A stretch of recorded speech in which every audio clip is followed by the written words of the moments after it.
Good afternoon, everyone. My name is Christopher Bloodworth, and I am a member of the Coalition Board's Executive Committee, and I'm the National Director of the Career Center at the Actors Fund.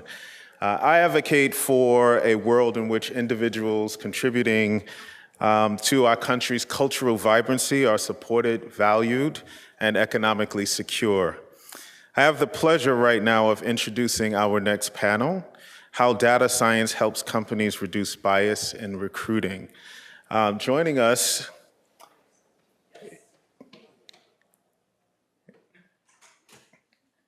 I was waiting for the people.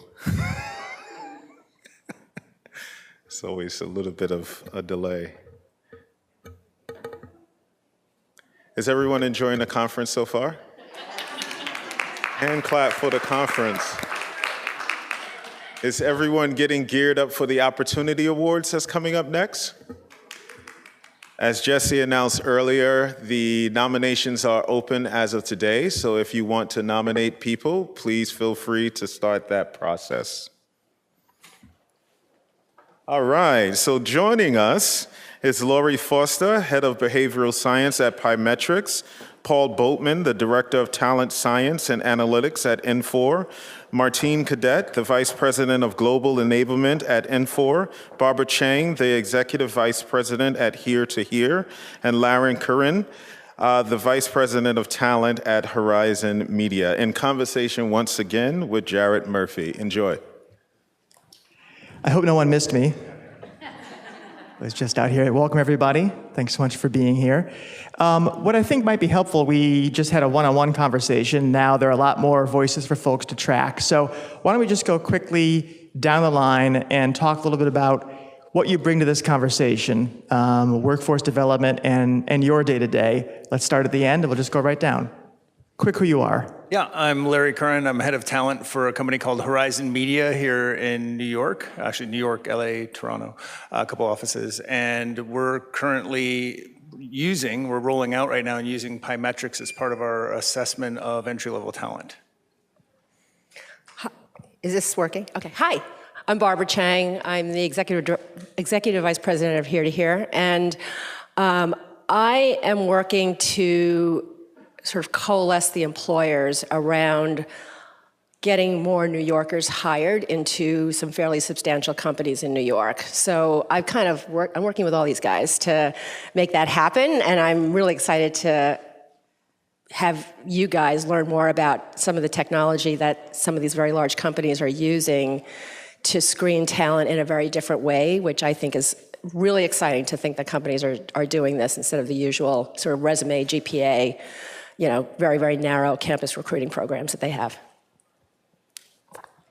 Hi, I'm Martine Cadet. I am with a company called INFOR, which is a software organization headquartered in New York. I founded our Education Alliance program, and our focus is on building a talent pipeline that our company, our customers, and our partners can hire from. So folks who understand the enterprise resource space, who understand the industry and the verticals, and who are excited to join. We leverage talent science as one of the ways that we can provide both career guidance back to the talent that go through our programming, as well as work with our hiring managers around how this talent fits into their organizations in optimal ways. And I'm Paul Boatman. I'm also with INFOR. I'm a director within our INFOR, our talent science group. I'm an industrial organizational psychologist by training. My expertise is in pre-employment assessment and the technology that we wrap around it. And hi, everyone. I am not Jessica Barrett, but I am from Pymetrics. My name is Lori Foster. I'm the head of behavioral science at Pymetrics and a professor of industrial organizational psychology at North Carolina State University. So I'm 43, but I often say that I have a 115-year-old's appreciation for technology buried in my body. I had to ask a younger coworker today how Slack works. So on that, talk a little bit about the technology that you work with, starting with you, Lori. What is Pymetrics and who is it for and how does it work? Sure. So Pymetrics brings two innovations to the workforce space. One is cognitive neuroscience-based assessments, and then we combine that with data science. So first things first, cognitive neuroscience-based assessments means that we have candidates play computer games or computer exercises that measure a variety of cognitive, social, and emotional traits, about 75 of them in all. And these include things like planning, like altruism, risk-taking, things like that. And effectively, we're looking to see, through very detailed analyses of about 25 minutes of gameplay, people's characteristics. The way that we combine that with data science is, I'll take a step back and I'll say that before the candidates play these games, we have successful incumbents in a particular role, in a particular company, play the games first, at least 50 of them. And we analyze the gameplay of those successful incumbents to see what their cognitive, social, and emotional traits look like. We build a model to figure out what differentiates them from the general population. And then we test that model against a general population of many, many, many people who've gone through the games to make sure that the model that's been developed or built isn't biased on the basis of demographic factors. If it is, then we go through a debiasing process and wind up with a model that is fair, and then that later gets used when applicants play the games. One thing that I should mention is playing the games doesn't require any great amount of computer skills, so effectively knowing how to use a spacebar and knowing how to use a mouse will get you there. Talent science, same idea, different? So similar in the concept of ultimately what we're doing is measuring people and using that information to identify if they're likely to be a good fit for a given role. We differ in the sense that the assessment that we give to applicants is going to look and feel a bit more of like a traditional personality type assessment. 1 to 7 response scale, that kind of thing. We would differ in terms of the technology on the back end, the type of data analytics that would be used. But from a big picture standpoint, understanding people, using data science to better fit them into positions, that's where we play as well. Martine, can you give an example, like a for instance, of how talent science, like what's one thing that if I'm using this tool, I might be asked to perform or do or answer? I can't give an example of what you'll be asked to perform, do, or answer. I can talk to you about how we actually use it to match our talent to potential openings that we have within our organization. So essentially, what we look to do is identify the students or the candidates who are best fits overall. So have a high propensity to be an amazing salesperson, or to go into engineering, or to go into computer science based on your core innate skills and behaviors and interests more than anything else. Because you can build your competencies through your training, but do you have kind of the psychological, basically infrastructure to actually do really well as it relates to how we compete within our organization and how the top performers in our organization are doing this. By knowing that, we can provide some feedback to the students themselves and say, you know what, I know you're really interested in being this type of salesperson. Did you know you're actually a really good fit to be an account manager? And here, let me tell you a little bit more around that role and see if that's something they want to explore. So it provides some career coaching and counseling that they might not otherwise have had, and could open up some doors to some roles that they might not otherwise have thought of. On the flip side, when we're talking to our hiring managers and we're talking about, okay, there are 100 people who are applying for this job. How do you differentiate this student from that student based on just a resume or based on a 5, 10, 20-minute conversation? So we're able to use this as a tool to really help our students stand out from the crowd. Barbara, you think about these issues industry-wide or many, many businesses. What do you think about the pros and, I guess, potential cons of this technology? What does it offer us? How does it fit into the broader conversation?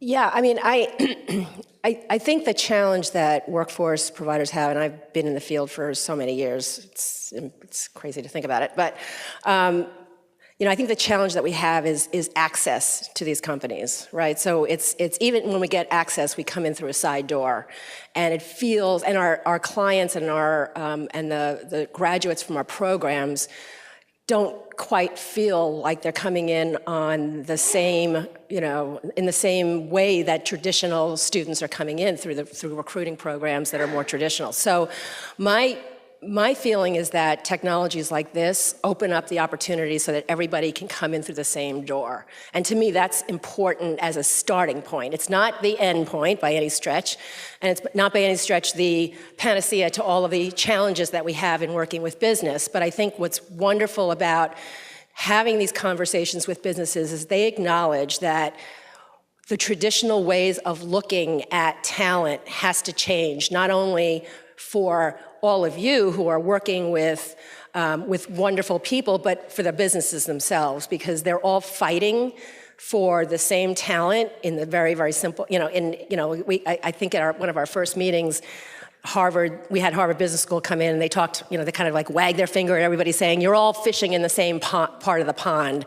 And there's a big pond out there of tremendous talent and you're not looking there. So your so-called war on talent is because you're all over there and you're not looking at everybody. And so to me, these technology tools allow these companies to look at everybody for everything that they are, not only from their pure raw skills, but also from who they are as people. And I think that that's a real opportunity for everybody who's qualified and who's got great potential to enter these great companies. Larry, as someone who does hiring, talk about how this approach fits into your process and what do you find attractive about it? Yeah, you saw I almost hurt my neck nodding as we're going through that.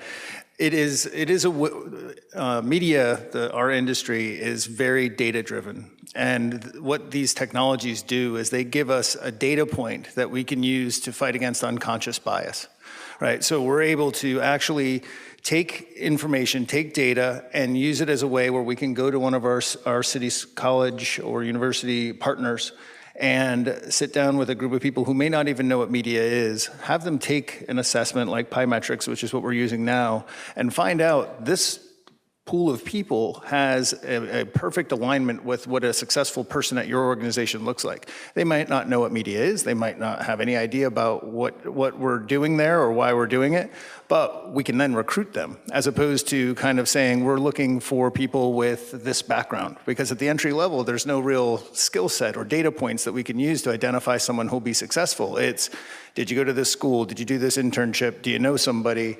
And are you like me? Right? So if we're able to eliminate that and say this person right here who went to Baruch, who whatever, is going to be successful because we realize it through data, through actually having them take that assessment. It knocks down doors, it makes the conversation so much easier, and it has changed the dynamic of how we're talking to our hiring managers about who talent is and where talent is. So. And does it replace part of the process that was there before, or does it augment it? Is it like you still do the interview and then call references? Is all that stuff still there, and it's just an additional thing? It's augmenting for now. I really envision a time when it will replace it. And we're proving the concept. We're very early in the phase. We did our data set. We took our most successful candidates and gave them the assessment, and now we're testing everybody as they come in. But in my mind, we're going to actually use it as a way to, there's nothing gain out of interviewing an entry-level candidate other than if they're like me and not quite as good as me. Right, that's what most people are looking for when they're interviewing somebody. So if we can eliminate that completely, I'll be a very happy person, but we'll probably end up with a mix of that first. They're not gonna let me just get rid of it.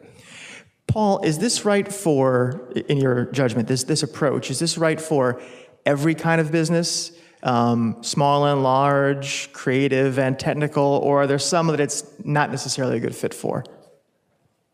Any business that has people working in it, the psychology is relevant. So yes. Now, the one thing I would say, these technologies that are wrapped around data science do require data. So if we're talking about a really small startup, that would be a little harder to do. But as long as there's, a media enough employee population to work with to capture data from, absolutely. Any industry, any function, et cetera.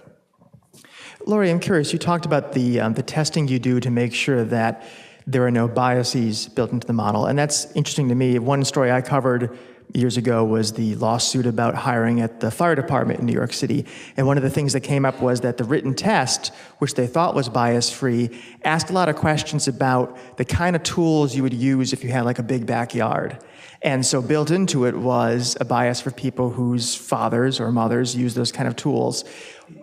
Can you talk to us about anything that you've gone back and realized, in fact, did have some sort of built-in cultural slant to it that you had to go back and rework or scrap? Yeah, so it's a great question. It's a little bit different with pymetrics in that we're not asking people questions. So we're not asking them to answer questions. It really is a series of different computer exercises that they go through. And one of the reasons why we like to test that way is it's less fakeable. So it's you don't really know what the employer is or isn't looking for. You simply play the game to the best of your ability. So it's less of a biasing factor in that respect.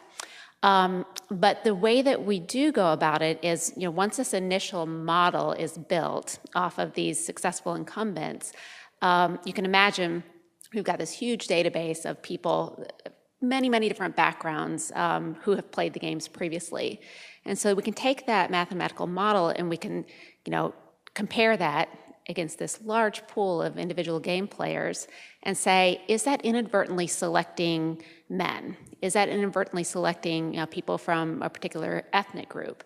And so that's the way it's a very quantitative assessment of comparing that to the general population. And if it is indeed over-selecting a certain group from the large population, then that's when we go back and tweak. Martine, how much investment of time does this require on the employer side creating the tools? A person who is playing a few different roles at a company, including being a hiring manager, might not have a lot of time to kind of create the idea of the kind of person they're looking for, the profile. So what is before anyone sits down to actually do this as a candidate for a job, what's the kind of back end look like in terms of how it fits into a company's day-to-day? Well, what's helpful is we have a whole team who does this on our behalf, right? And so we have it already fully integrated into our hiring process at our organization. So any applicants that are coming for entry level or beyond are asked to take this, and it becomes part of their process. And we, as the hiring manager, get the results from the talent science team today to look through. So it's not an additional step for the hiring managers by any stretch of the imagination. It's more information that they have on the actual candidate who's applying to the job. And it helps direct everything from, if you were to bring them on board, how to help them do an amazing job, areas where they're really, really strong to help them go even deeper in those areas to be thoughtful of to help them improve in. So it becomes a really good additional tool for identifying somebody who's a great fit. And, I know there's a lot of concern around some of the bias, and I think as the folks on the board have talked about, we look at the data on the back end and they can make those modifications. I think having that personal touch still is really important. You want to have as many tools in your toolbox to make sure you democratize access to these jobs for the talent pool that's out there. And these become some of the most strategic tools that a hiring manager or a company can have in order to do that. But it's still important to meet with the candidates. And it's still important to have the conversations around unconscious bias, because that plays very heavily into a lot of these decisions. And this helps actually force that conversation. Larry, on your end, in the context of your business, what did it look like for you in terms of customizing this for your needs, bringing it on board? What were the mechanics of it? Yeah, we had to reach out to our population and actually come up with a way to assess who was good, like who we wanted to test to set the baseline for this. So there was a fair amount of outreach and corporate negotiation and a lot of getting top-down buy-in for this so that we could actually assess our existing talent, find out what that pool looked like, make sure there wasn't a lot of bias built into it. And once we did those tests, once we had that going, it is sitting behind the scene, and now it does exist as a data point. But the initial rollout of it took some legwork and a lot of arm twisting to make it happen. But now that it's in place, it's rolling right along. I actually have a coordinator on the recruiting team who administers it, and it's just part of our process. And we're gathering data and gathering data and gathering data. This is a question for anybody who, from the organizations that develop and use these tools. A lot of people in the audience work with job seekers, and traditionally they've told people what to do when you go into an interview or when you go to an office to present your resume. Do's and don'ts, things to be aware of, what not to be freaked out about. Someone who's sitting down as part of the application process to play games, to be part of the talent science tool, what should they be thinking about? What should they know about, be prepared to encounter so that they aren't sort of stunned by what they see? I'd be happy to go first. Be honest. So, in the case of most pre-employment assessments, there's going to be, whether it's playing games, whether it's responding to, a series of personality-related items, there are some other types of items out there.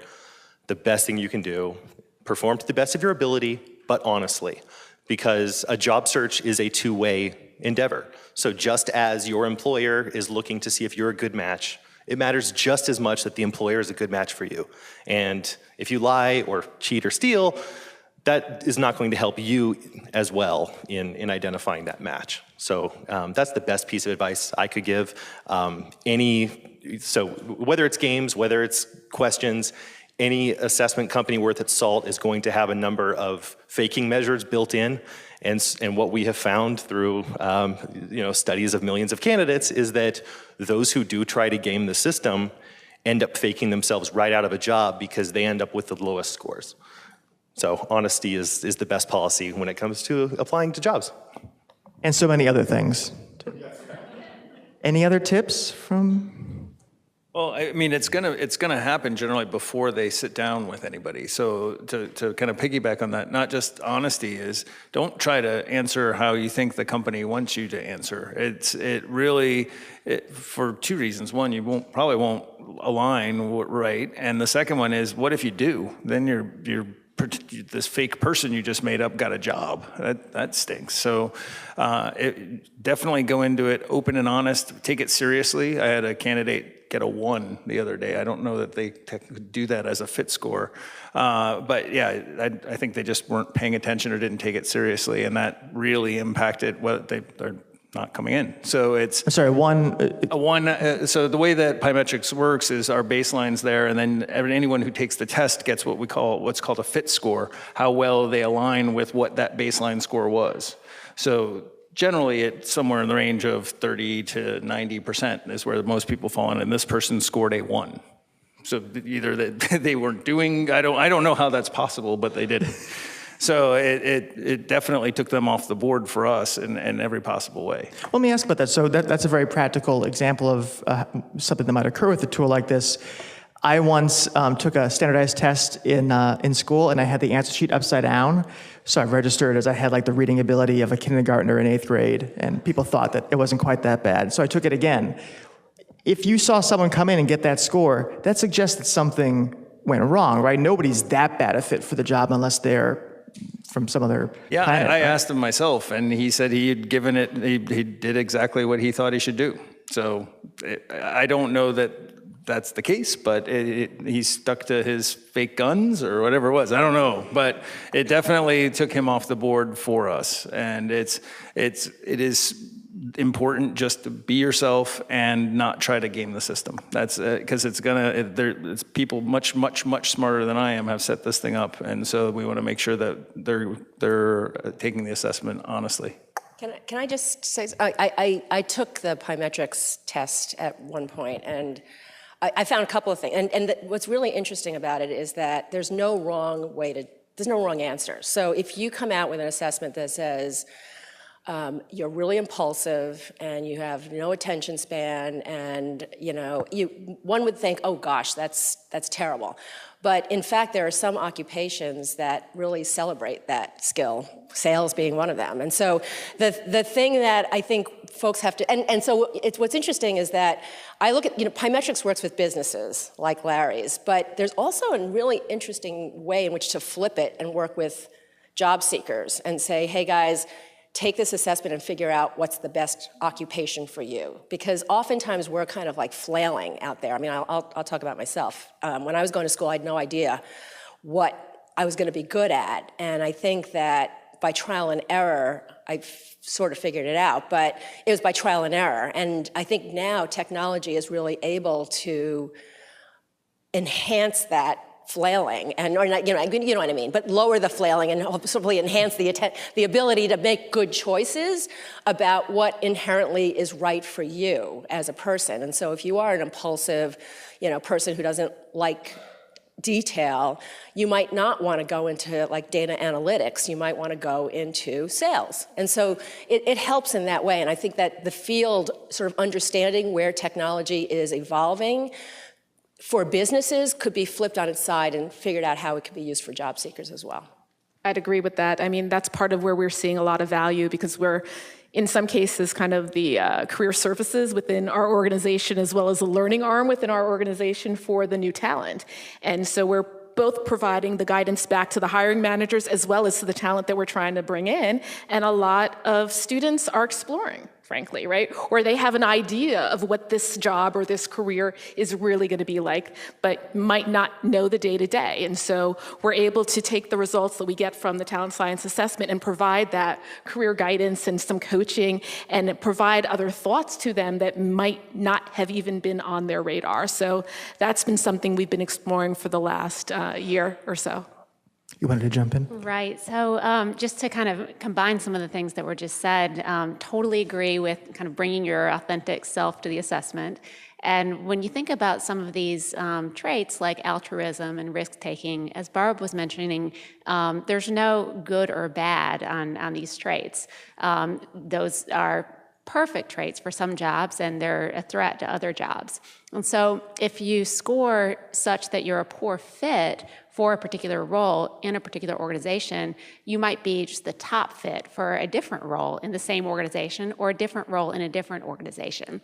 And that's the beauty of this data analytic approach is that, okay, you're not a good fit for this role, but you then with pymetrics have the option of, okay, do you want to see how you might fit to a variety of other roles in other organizations that have used the tool? So it's enabling the data science and the innovations to work for the job seeker. So we only have a few minutes left. I'm curious. We are talking increasingly and very productively about implicit bias in the workplace and other parts of society. And these tools obviously are intended to try to eliminate that in the early stages of the hiring process as much as possible. But then someone gets hired and they're in a workplace where all that other stuff is still there in terms of the coffee room conversation, promotions, other stuff. How do you make sure that the person who kind of gets in the front door doesn't get the inside door slammed in their face? Is there a role for technology deeper in the process? Larry, how do you make sure that some of the ethics of this process kind of translate through the rest of the workplace? Whoa, that's a big question, and it's one we are addressing every day. But I mean, it comes down to education and training of the teams and leaders of those teams. And I haven't found an application for this yet to that, but we're looking at partnerships with consultants to come in and talk to us about how we include, our inclusion part of our D&I. The I is getting a lot of focus right now. So we have a great diversity recruiting program. We're really partnering with a lot of the right people. We're doing a lot of the right things up front, but we need to turn that inside and look at it. And that's one of the things that's going on in our industry as a whole, and a lot of industries, but making sure that we are being inclusive in the workplace, making sure that we are eliminating a lot of those unconscious biases that exist in day-to-day life in companies. And so that's a loaded, big question you asked. That's why they pay me the big bucks.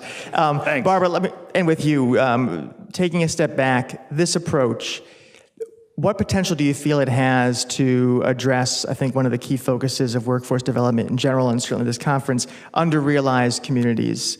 Is this a hopeful sign? Is this part of a bigger picture? How does it fit in?